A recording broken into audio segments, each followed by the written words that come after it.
Hey, Hi, thank you so much. how are you? Are you good? Yeah, I'm really good, thank you. I can't believe it. No, I'm just delighted. I just want people to understand that it's not a case of, oh, just do this and do that and do whatever. It's not like. Wait a minute. Is that Jojo actually talking there? Is that the woman? No, it's not. It's not. It's I'm not not sure any of what I'm that. watching. And it's just something to say, do you know what? You're absolutely a beautiful person, and I think that the world of you. And I don't care what anybody else thinks of you, but I think this much of you, and I think that you're worth a lion, and I will give you a lion. You're amazing. And nobody else ever needs to know about that lion ever again. But everyone wants to know who's this other person, who's this other, and all this kind of stuff. And that's not what I'm about. That's not what I'm about. Yeah. I go into lives. I went into a live for you one night. I gave you your first Interstellar. You probably don't remember that. You don't remember that. I know you don't, because I know where the fucking heading you. Yeah, I know, I'm so sorry. Like, that feels so bad. Because that's an Interstellar, that's more than 100 No, but it's quid. fine. It's fine. It's fine. It doesn't matter. It doesn't matter. It actually doesn't matter. Doesn't matter at all. But I just went into your life tonight and I said, you know what? That girl deserves a break. Thank you She so much. just deserves a break. Thank you so much. Like, I've gone from like 80 in the regional thing to 23. I didn't even think of that, Kayla. I didn't even Who think else of is in the any of box? that. I just thought, that girl just needs a break. She just needs a break. Oh, bless you. Are you all right, mate? Yeah, I'm fine. It's a long But I was video. trying to be supportive. People have nobody. Thank you, Joe. Thank I you. just want you to know that you'll female on her Huh? Everyone needs to stop. So They can say what they want. nobody. okay. I'm so Sorry. worried about you. Thank you. I'm sorry. I'm sorry that you've like worried that much, and I bet loads of No, people. and I don't want anyone to feel sorry for me or anything like that. Do you know, I was just so worried about you as a human. What's this here? Search Zach Debret and see everything he has reposted to encourage trolls to come for me, and make sure you listen to the end of this. I don't understand. Who posted this? This is what said to me on my live after gifting me a lion. Is this from Jojo? What happened to the EQ one? I thought the EQ video was going to be... I thought you were going to post the EQ one about what she said.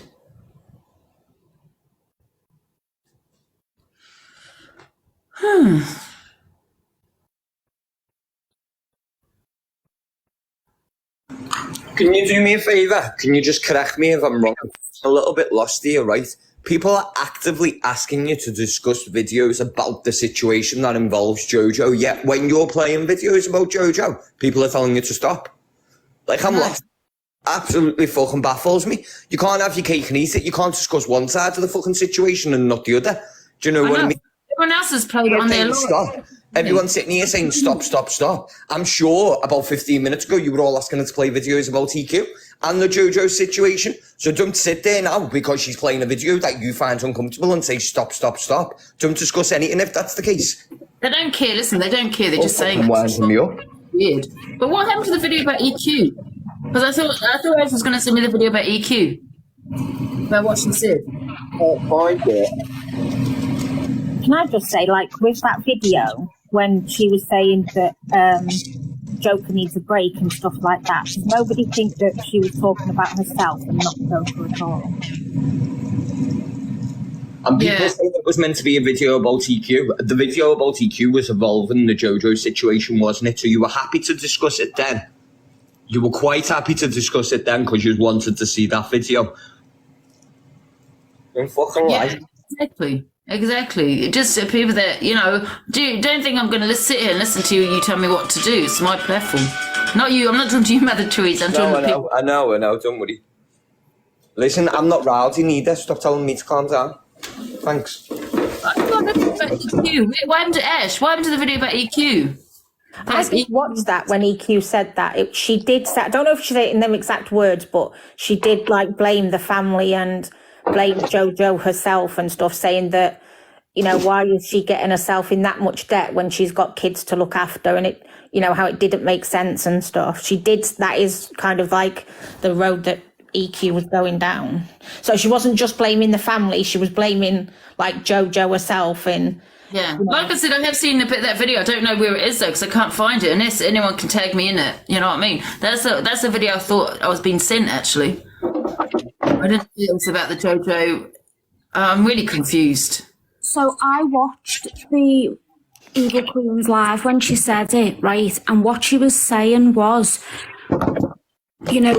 for someone to get into that much debt, why didn't her family see that and interject and help?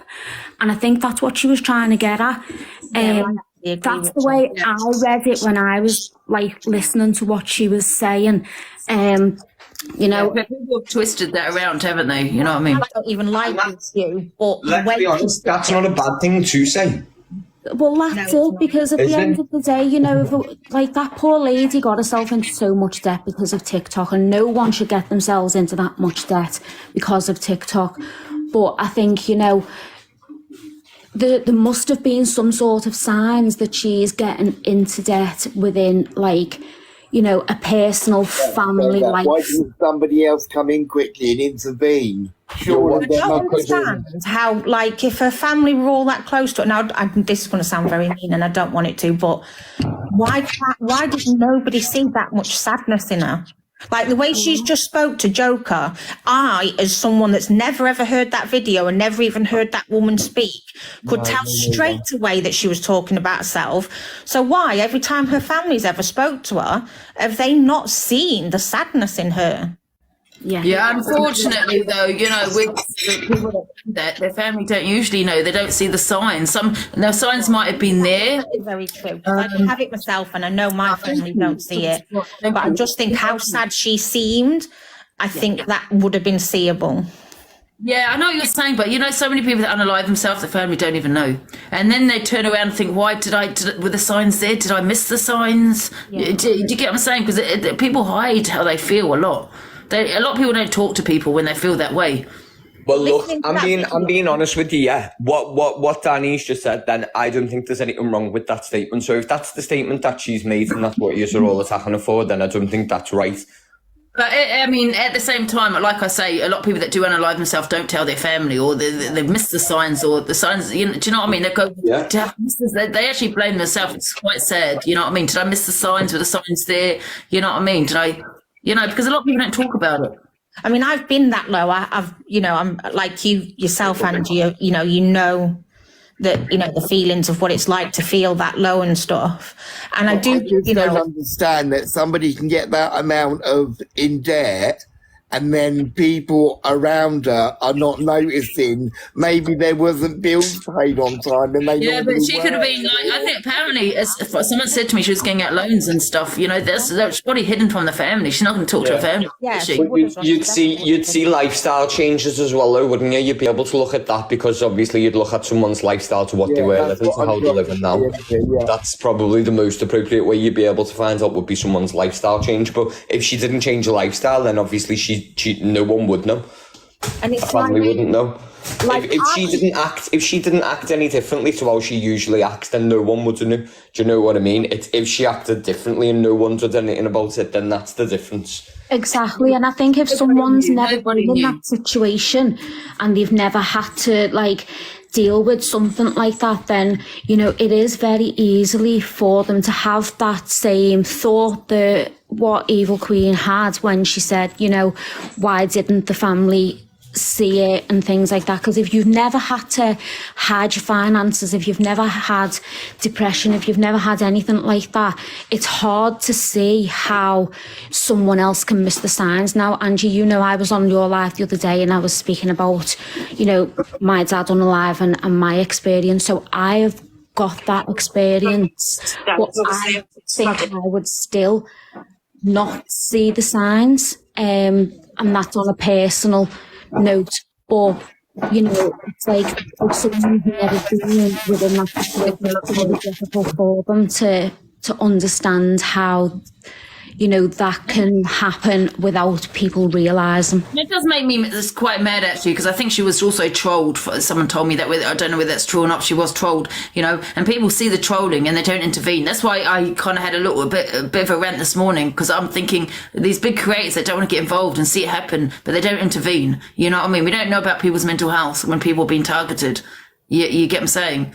And, you know, when you do know, that's even what, that's just sad, really sad. You know, I say shame on these creators, shame on them. You know what I mean? And that's not about the JoJo situation. That's just about when they see bullying and they just don't do anything about it. You know what I mean? I think some people should take it. Then they'll say, oh, well, we didn't know. And it's like, well, actually, sometimes you do know. And yeah, exactly. And I think some of these big creators, especially these big creators, should take action. Do you know what I mean? And actually intervene. I do believe that. You know what I mean? Yeah, maybe Deirdre, he maybe knew she was getting trolled. He should have taken responsibility because she was his mod. You know what I mean? Someone should send me a video. One sec. I haven't got it. I think especially in the case of Deirdre, where because of the situation with him, anyone that was in his boxes, any of his mods, any of his supporters, they were getting trolled anyway. So, you know, he should have done something to safeguard his so-called team, is what he calls them. Yeah. So if he cried to Joker like that, I guarantee she would have cried to Deirdre as well. So he would have known more of it than any of us on TikTok. I think she would have opened up to him a little bit. I do think it's important to say that no one is to be, you know, to blame. You know, people blame Deirdre, they blame Joker. It's nothing to do with Deirdre or Joker. And like I say again, if she was getting trolled and bullied, then yes, I do think that it is responsible. Well, it's their responsibility, but I think you know, these creators should get involved and intervene. You know what I mean? You know, but with the financial aspects of it, it's not his fault. What was he meant to do? And you know, and I think it's really unfair for him to be blamed. It's really unfair for other people to be blamed. It's no one's fault. Yeah. You know what I mean? Now, if it was the same, like I said, trolling, bullying, and that people can see that, then I do feel that people should intervene and get involved. You know what I mean? Because bullying does take people's lives. Yeah. So this is a video about EQ that somebody has sent me. Yes, and I was saying I blame obviously Jojo or the people in her family and her friends and stuff, and people were going, you're vile, and I wrote what was vile about me telling the truth, because that's what anybody would say to anybody really, you know what I mean, is why are the content creators to blame? That's my honest opinion. And somebody wrote, oh, she's just saying it to be controversial to get clout. I don't need clout, love. I say my honest opinion. I don't hold any punches. I just say it how I see it, and I'm telling the truth, you know what I mean, and what I'm saying. She chose to come and gift all these people, you know what I mean, and then it's all about because she's done that, like, oh, everybody's to blame now. She's to blame herself. She left 2 children, or however many children behind, you know, so what a terrible person. Through me, it looks real mean. It's not brave to do that, you know what I mean, for the reason that she would done it for. I understand people who've lost loved ones and they want to be with them and they take their own life and this, that and the other, but to do it because you've spent money on TikTok, you know what I mean. Hey, for anyone twisting my words, I said if a family noticed the lifestyle changing, that's different. Take some time off TikTok and think about it. Brave is obviously like when people want to be with their loved ones, and because I know people take their lives, you know what I mean, and it's a very terrible thing, and I feel for anyone who knows somebody who's done that, because I've had 2 people that I know of do that. So yeah, stop blaming Joker, stop blaming Brett, stop blaming Deirdre, stop blaming everybody on this app who got a gift off this woman, you know what I mean? You do have a break. Do you know what I mean? Just like when you speak to real people around you. They're saying the funeral was streamed, apparently. Yeah, but freaking hell, man. Did you see her body inside the box? Did you see her actual face? Do you know what I mean? She was buried fast, didn't she? Because we only had this news, 2 days ago? So how was she buried so fast? When did she actually die? Because that's very quick, isn't it? It's a very, very quick turnaround. We only found out 3 days ago and she's already buried. Oh, I watched this. This was yesterday, Ange. This was on his FYP. What's that? I watched this. This was yesterday. This live, what she's talking about. I was there. Oh. Exactly. She knew she was in debt. She carried on spending, though. She carried on spending the money. Her children's money. As if you get 60 grand to people on TikTok, you know what I mean? You'd be spoiling your family and your kids, wouldn't you? See, I don't agree with EQ there because I'm someone who... Situation as a social worker, we work with fucking facts, mate. With facts, not with fucking he said. Can I ask a question though? It's a bit sensitive. Do you know, like, if they bury after 3 days, how did they know she took her own life? What if someone made it look like she took her own life? No, so they don't leave any room for any suspicion, you know what I mean? They just believe, you know, because somebody could have put her on the rope or something, you never know, you know what I mean? When they're buried in 3 days, no autopsy, no nothing. So basically you could get rid of your worst enemy by pretending that they did that. Yeah, still though, we're burying so fast. It's crazy. Not everybody gets a post-mortem, Lana Del Rey. Not everybody gets a post-mortem. Unless it's suspicious circumstances. But there's not always a post-mortem with every single death at all. Stop lying. That's silly. Hello everybody in the chat. Have you lost a loved one? Did they have an autopsy? Is there anybody in the chat? In Ireland, we bury our dead within I know 3 my granddad days. didn't have an autopsy when he died, and, you know, my grandmother didn't, and many other people never had an autopsy. So why are these people saying to me, everyone gets an autopsy? You don't. You don't. Angie, Get an autopsy can I at all. just say, I just want to say this one thing. In Ireland, we bury our dead within 3 days. Never had an autopsy. Yeah, someone else told us that yesterday. My dad didn't because he had cancer. There you go. It's very crazy. Ireland's crazy, isn't it? Now that's just this conspiracy, though, right? Morning, folks. I was just listening to autopsies. My father used to, my stepfather was a funeral director, and back in the day, and I don't know if it's changed, but back in the day, the laws were, if you'd been under medical supervision within the last 2 weeks and you died, you did not need an autopsy. You don't need a PM, what they call a PM, post-mortem. But if you haven't had any... If you've not seen a doctor recently and you're not under medical care, like a cancer patient, for example, you don't need a post-mortem. I'm not entirely certain if that law still exists, but that used to be the law. If you'd seen a doctor within 2 weeks and the doctor knew all about your circumstances, you did not need a post-mortem. Somebody will probably and hopefully clarify that if I'm wrong. But that's how. I mean, my dad needed one because we didn't know how he died. Do you know what I mean? He died suddenly. So by law, they had. If he's died suddenly, he will definitely have a post-mortem. Yeah. And do you know what? Do you know what affects people a lot more? I don't think it's actually the words, what people are saying. I think it's the way that they say them. I think that's what gets people affected. I think that's what makes people angry, the way that people say things and the way that they come across, because, you know, they don't sound empathetic or they don't agree with what the actual narrative is. But I think the issue is not the words that they're saying, it's the way that they're saying them. Because obviously a lot of people agree with some of the points that people are making, but just not the way that it's worded. Do you get me? It's just the way people word things is what makes people angry. If your words are completely different. Anyone, but you'll hope it is your freaking. If we don't know, do you know enough to be all fucking starting all this shit? All right, well, We play the actually rest of the don't. video. For everyone to be putting hate campaigns out there and stuff, for everyone to be telling me to unalive myself and blame. Exactly. How is that any better? How is that any better to say this? And I don't particularly like Joker and what she stands for, but how is that any better? Seriously. They wanted me to section myself. They sent police to my door. Oh, well, I agree with to my that. door. I didn't section myself. Now they've made this story about this. Everyone, literally, thousands of people have told me to. She only got one lion off this woman. That's all she got, one lion. So she got like 100 and something pounds.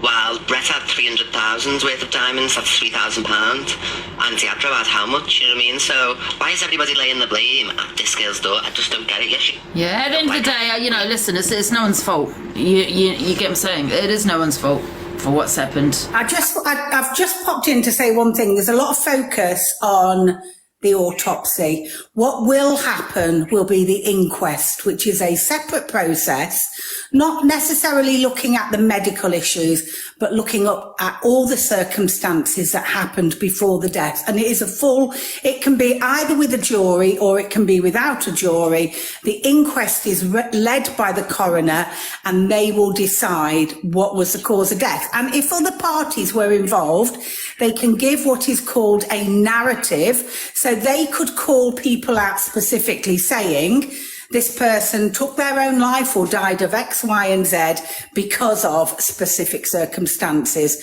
But the inquest can take a lot longer.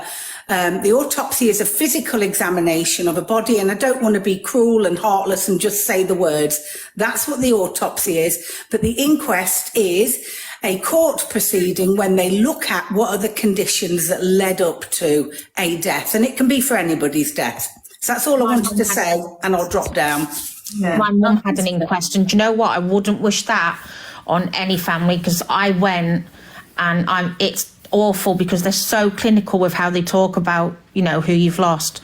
Yeah. Inquests are horrible, but it is more. I actually got a question. Do you think, you know, someone someone who unalives himself, do you and they've got children, or well, I suppose a lot of people have loved ones that they leave behind. Do you think it's selfish? I think both ways. I do think it's selfish in some ways. So I've been there. I've got a son, and I've been there where I've not wanted to be here anymore. And he is the only thing that has ever kept me here. But then sometimes when you do get that low, in your head, you truly believe that kids, as well as any other family members, really are better off without you. You truly, and there's nothing that can convince you otherwise. So it is selfish in some ways if you've got kids, but also if you're that low, you truly believe. Like, I have depression and things, and people always say it's mental health. They're feeling low, obviously, you know, because, you know, you must be feeling a certain way to wanting to do that, right? But could it just be that they're not actually feeling low, that they're just in financial debt, that they just feel there's no way out? That's the worst part about it. Is people believe that. Yeah, sorry. That's the worst part about it. Is people believe there is no way out, but there is so much help out there. There's so much help out there, from the Samaritans to various other organisations, and it's just. But as that lady there was just saying, you feel that. There is no way out, and you feel that your own kids are better off without you. You end up at such a low depressive point that you truly believe that it is the only option. And that must be, I've never been in that situation myself, but that must be bloody awful to be there. That must be. Is it a selfish thing to do it over money? You must be in a very low place. Yeah, you must be in an awfully low place if you think that the only option you've got is to end your own life. Yeah, must be. Hello, host. Can I say something? I don't think it. Honestly, my honest opinion is, I don't think it's selfish. I don't think it's selfish in the sense of, I don't think you're in the right frame of mind to make any decision about whether you feel like, you know, you're obviously capable of moving forward or not. Because if you're in a position where you're about to take your own life, you're at a really low place. A really, really low place. So I don't think selfishness comes into it. I think what does come into it is the fact that people let you down. Because if you're in that low of a place where you're about to take your own life, and you've obviously had no one to turn to, have you? You've had no one to ask for help or support. There's been no one there to give you that help. Or you may not have known where that help's come from. But I don't think it's selfish. That's just me. Some people listen. People mental health, babe, for people wanting to unalive themselves. Can I? Hi, private. Do not follow. Hi. Hello. Good morning, everyone. I just wanted to. I heard your conversation, and I thought I must go and add something to feel very passionately about this subject. I think it's when the pain of living and enduring whatever that person is going through, and they could be feeling that pain all the time, when that pain, it becomes so bad that they think the only way out is this. And in those moments, if they're not given the right support, because sometimes they may not want to reach out, they may be afraid of being judged or being rejected. If they do reach out, if someone does say to you, I feel like doing this, don't ignore them, because, you know, even if you think they're doing it for attention, because I was reading about this, a lot of people who do this, they don't do it because they want to, okay? They do this because they think there's no other option left, and they cannot carry on waking up every day to the pain. You know, it's there in the morning, it's there in the afternoon, and then eventually they think, you know what, I'm just going to end this because nobody cares. It's when they think nobody cares and I can't take this pain anymore. So I think with the right support, they might be convinced, but we have to catch them at the right time. And being honest, my empathy goes to the people who don't speak out as well. You know, the people who don't ask for help and just go and commit. Because we know it happens daily, we know it happens in society all the time. They're the people that need the most help, the people who don't want to speak to anyone and just go because they feel like they've got no one to turn to. That's where my empathy lies. With them people are saying in the comments about getting rid of the gifts. You know, TikTok are not going to get rid of their gifts. They're not going to do it. You know, that's a great point there. Our Scouse friend makes. Sorry, I didn't catch your name there. It's a great point. But trouble is, how do we find those people? How do you find the people that need the help but are not? They're not at the stage where they're strong enough, really. Can I say something on that? When you ask for help. You know, you've got to have a certain strength to actually ask for help. Of course. You know, it's a really good question you said. How do we find these people? If you've got friends, family members, or even if it's somebody on social media, they become very withdrawn, very distant, because I think some of the signs are being distant, being dazed, or not showing any care because they've just given up. Sometimes people can actually suddenly appear really, really happy, to seem to be distracting themselves from their problems, and then suddenly they think, you know what, I can't distract myself anymore. There's no way out. Nobody wants to help me. And also another thing I want to add, and this is what I was saying when I was on this live last time. You know, when you bully somebody, whether it's your family member or a friend or colleague, someone on social media, when we bully people to the point that we just lose all empathy, you don't know what that person's going to do. So just have that in mind. There's a comment in here, and I've heard this a few times. You don't tell anyone that you are doing it. That's very. I said that. Say that because can I just say many people have reached out when they're feeling that low, right? And they have eventually done what they, you know, were saying. So some people do talk to people. That's a really incorrect statement to say that people don't talk about it, because they do. And can I also confirm, sorry, just very quickly, can I also confirm, no one in here is saying that we're medical professionals, but we are adults and we're allowed to have an open discussion about a topic which affects every single person in society. Because if you tell me you've never been affected by mental health, then you lie like a fucking rug, mate. That's all I'm going to say on the matter. You lie like an absolute rug. It affects everyone. We're all adults in here. We can all have an open discussion. You know, people are going to discuss scenarios because that's what happens. We've all been affected by scenarios, so we will bring scenarios to the table. It's an open discussion. I'm sorry, I like that expression. I'm laughing at that expression, lie like a rug. I've not heard that one. Well done, mate. Hiya, username, hiya. Hiya, can I just say, in my experience, I lost my dad to suicide in 2012. And over the years, from his mental breakdown in 2003, he made lots of attempts on his life, but they was all like superficial, like not deep cuts and stuff like that. They was more cries for help. And the day that he decided that he would go and take his life, he was as calm as anything. No one expected anything. He seemed to be in a really positive place. And then he went home and took an overdose, and that was that. He was gone. That's why I put in the comments, normally when they're going to do it, they don't actually voice it. When they're seriously at that low point where they're going to do it and they're not going to be talked out of it, they don't talk to anyone about it. They just go and do it. Yeah. That's why I put my comment, because in my I have heard that some people do talk about it, you know. I mean, it's like a cry for help, but then eventually they do it because they're not getting the help. So that's why it's never over the years. And also when they're talking about it, right, it can come out in many different ways. So you know how you said the superficial attempts? Those are, help me, please, listen to me. These cries for help. I'm not being heard. So when you see somebody do something like that. You know, we need to listen to them. We need to be empathetic towards each He other. was listened to. Even He if was somebody's accepted, crying, he was They supported. don't want to die. They want the pain to stop. Or they want the pain to stop. Can I jump in quickly? Can I jump in?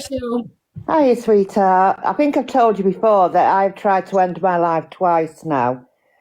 It's been a year now since I last did it, and I'm a lot more positive about it.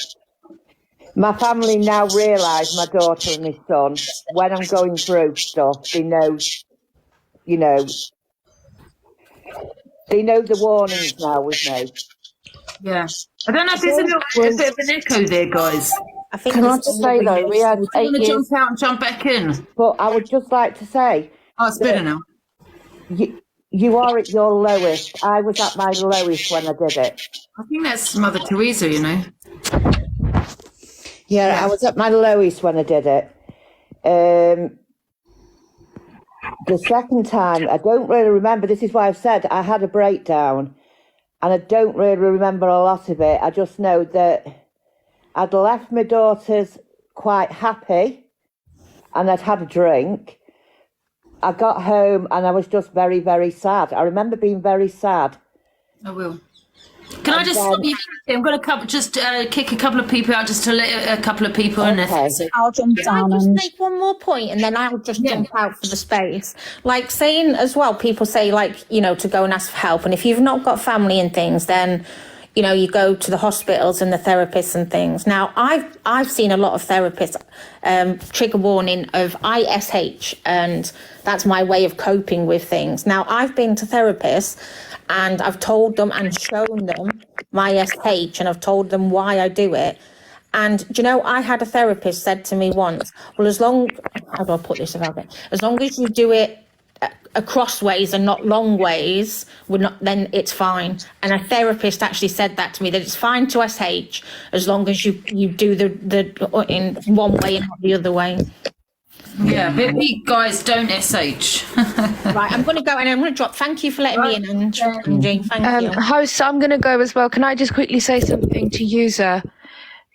This is the point that I was making, that sometimes they can be very, very positive. So, you know, they're going through a horrible patch and they may even do the SH, even if it's, you know, not, you know, like how she said, it's not like proper going through it fully. Or sometimes they may actually phone people and say, look, I'm going to do this. Or they're feeling really down or just really cry or just be really upset. And if that kind of person suddenly then just turns around and becomes really, really happy and positive, that could be just that they're being positive. It could also mean that they've given up on receiving any kind of help from anyone and they've accepted and found peace with themselves that I'm going to set a date. I'm going to set a time, and when I'm ready, encourage people to go down that route. Do you know what I mean? It's a bit of a dangerous statement. That, do you know what I mean? I think to say. I was just listening to what user said. It's all a wrong way. You know about her family member, that they were very calm. Yeah. So anyway, I'm really sorry about your loss, but you know, we just have to be. We just have to check in on each other, really. That's the only way we can prevent it. But thank you for having me. I've got to go. Can we go back to Cheryl? Thank you. Hi, Cheryl. Sorry about that, Cheryl. It's okay, sweetheart.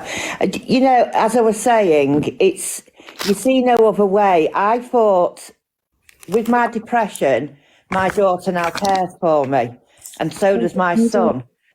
And Host, could you take me off? Sorry, I can't come off here. Yeah, sure. Thank you. My daughter has a busy life. She's got children. You know, my son works very hard, and I felt like I was a burden to him. Just right. a minute.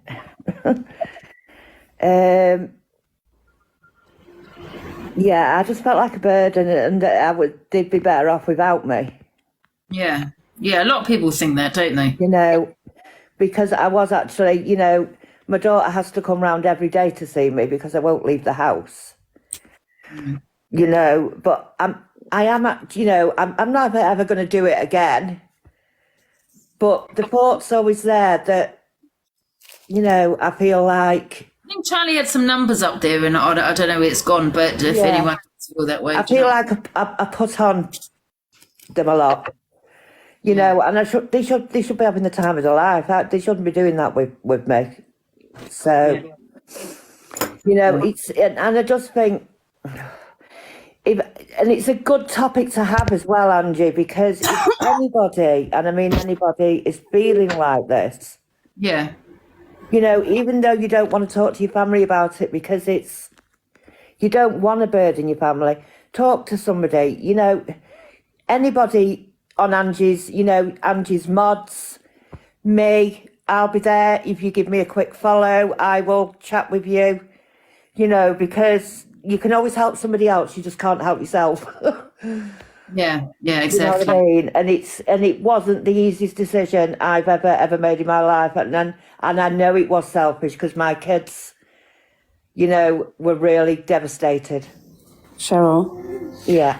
Can I just say, when you're in that dark place and you don't want to burden your family, it's not a burden. The burden's if you follow through, and then I know, sweetheart, I'm so sorry, but that's, you know, I feel awful because it was your dad, wasn't it?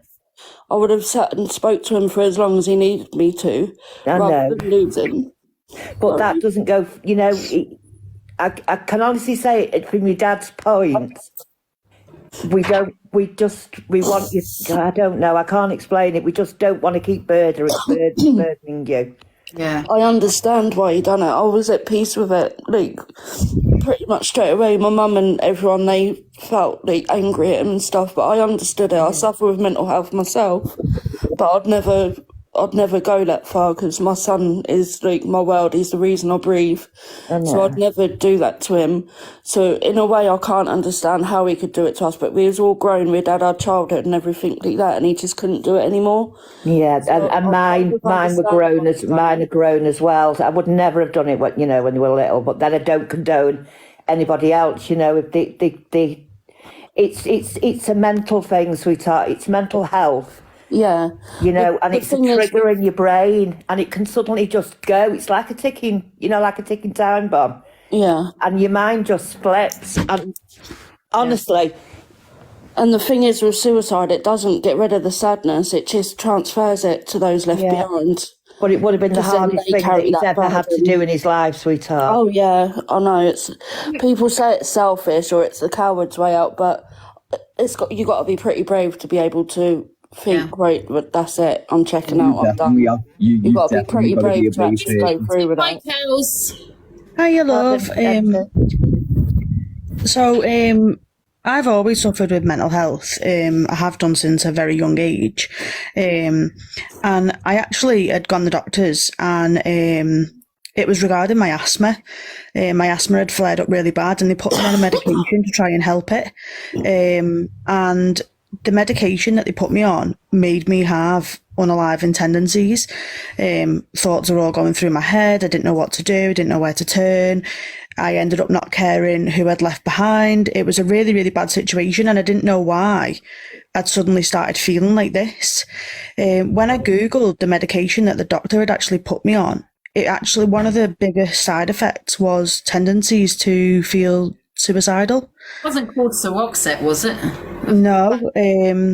I'll have to find out the name. I can't remember what it was now, but when I went back to the doctors and said, yeah, Montelukast, that was it. Someone just commented it in the comments. And I went back to the doctors and I said, since you put me on this medication, I've been feeling like this and I didn't know what to do. And it turned out that it was Montelukast, and it made me feel really, really bad. And it took me a long time after I'd come off that medication to actually feel back normal again. But even though I'd had mental health, it didn't feel like it was my mental health that was making the problem. It felt like it was the actual medication, and it turned out to actually be the medication as well.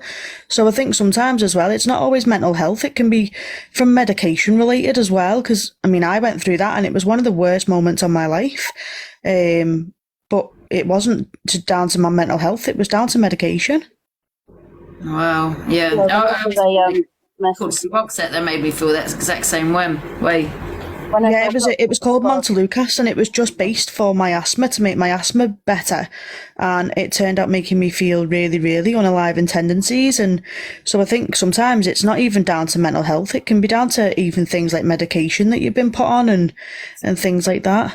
Yeah, absolutely horrendous medication. Oh yeah, have you, Jojo? Seroxat was awful. Yeah, I had side effects for months after taking it, and I think a lot of people feel the side effects are so bad they have to go back on it to stop those side effects, because that's Yeah, how. I mean, it absolutely floored me. I got into the situation where I didn't care who I'd left behind. I didn't care what I was leaving behind, the situation people's were going to be left in. And it was just down to this medication. So I just thought I'd jump on and just say sometimes it's not always about mental health. It's sometimes about what medication you're on and things like that. Yeah, and suicide, what you've also got to understand is suicidal ideation affects many, many people in many different ways. Not one person is the same. It doesn't affect you the same way as it affects. Yeah, definitely. I'll jump down, let somebody else in, but I just wanted to let you all know. Oh, thank you so much for joining. Take care, everyone. Later, Joanne. Oh, sorry, Kels. Hi, Joanne. Hi, Ange. This is my first time speaking out in a box, but this is very passionate subject that I'm an advocate for suicide. I'm also a mental health support worker, but I live with a disorder and illness, and I am a survivor. So everything that's been spoken about by most of the people that have been in the boxes is right. On the unliving, it's you don't think of anything. I've got 3 children and 7 grandchildren, and when I attempted many years ago, you don't think of anything. It's like a white space. It's a very, very dark space you go into. Very dark thoughts. But you don't think of your family, your children, your grandchildren. You just want out. And it's very, very scary. But everybody's different. And it's not all I agree with the medication that's just been spoken about. I'm 54-year-old, and I was born a manic. Then I had a brain injury and they put the bipolar in front of it. So I am bipolar manic, and I'm on lots of different medications, and medications they can make you feel very low. So like I said, this is a very, very strong and passionate. I support families who've lost loved ones to unliven themselves, and the aftermath afterwards is terrible, really, really terrible for people who have to live with loved ones that have unalived themselves. And my heart goes out to the family right now. My boxes are always open. Like I said, that was many years ago. Can I ask you a question? Because I've got, I think it was asked this a couple of times. I don't know how to put it because it is a trigger warning. I do apologise, guys.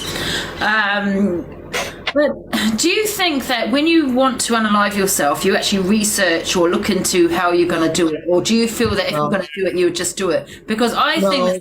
I'm not going to speak about mine in detail, but my children were in Spain with their grandparents. That was it. That was it. That was my chance. But I was brought back, and I'm here today. And this was over like 20 years ago.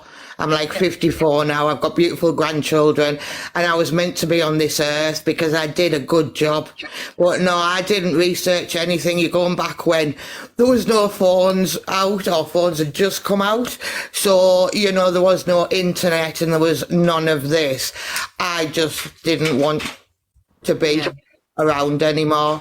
The internet and Google and things and that is important, but I think it's been a bad thing as well, because sometimes it doesn't actually tell you the right stuff. Like I'm at my daughter's, and me and my daughter had a conversation last night about the dark web.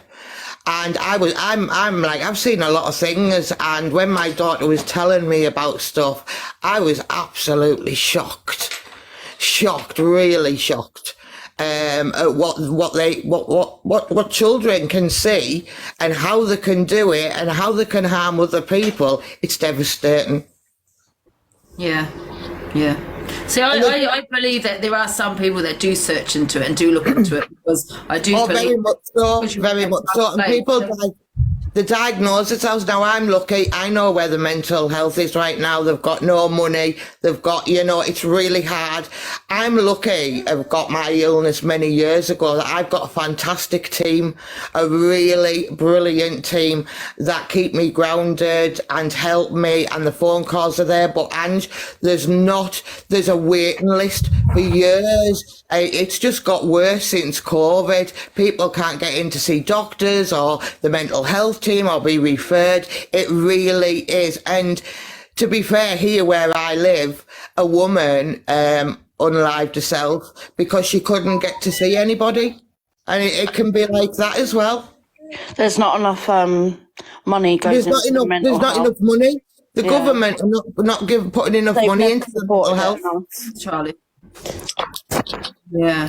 But if anybody has any questions or every single person who suffers with mental health or mental illness. So some people Google stuff like that because it makes them feel better that there is a way out. Not that they're going to do anything, do you know what I mean? Not saying, do you get what I'm saying? But sometimes it makes them feel better thinking, you know what, I feel this way today, but you Google it and you feel there is a way out kind of thing. Do you know what I mean? I'm not. There very much is, and that's why, like with social media, but back in the day we didn't have like social media or, you know, and people do it a lot more now than they did many years ago. There's a lot more people do it because we live in such a stressful world, and what's going on at the moment, people just can't cope. I'm up in the northeast Teesside, and apparently we're like, we've got no money. Christmas is going to be hard for a lot of people, and it's the pressures of all that as well. It's not just like mental health, it's the pressures of everything else.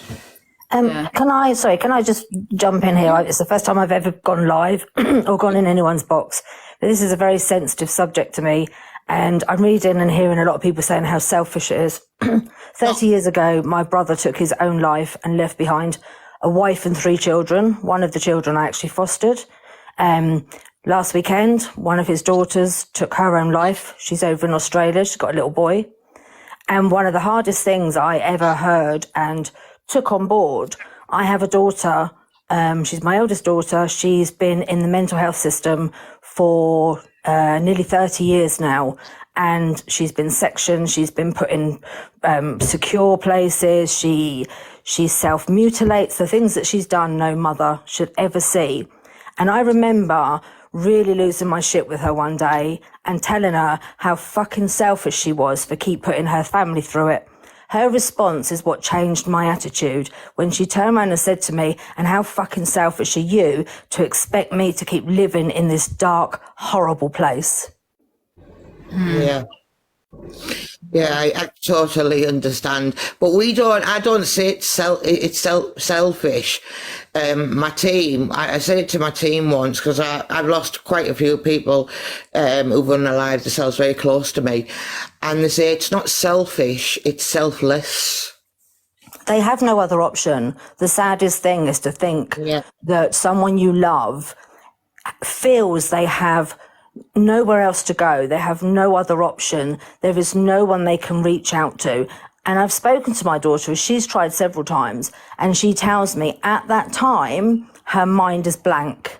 She's not thinking of her sisters who she loves dearly, her mum who she loves dearly. And it's just blank. It's just this black feeling. I need to, that's it, I'm done. I need to get out.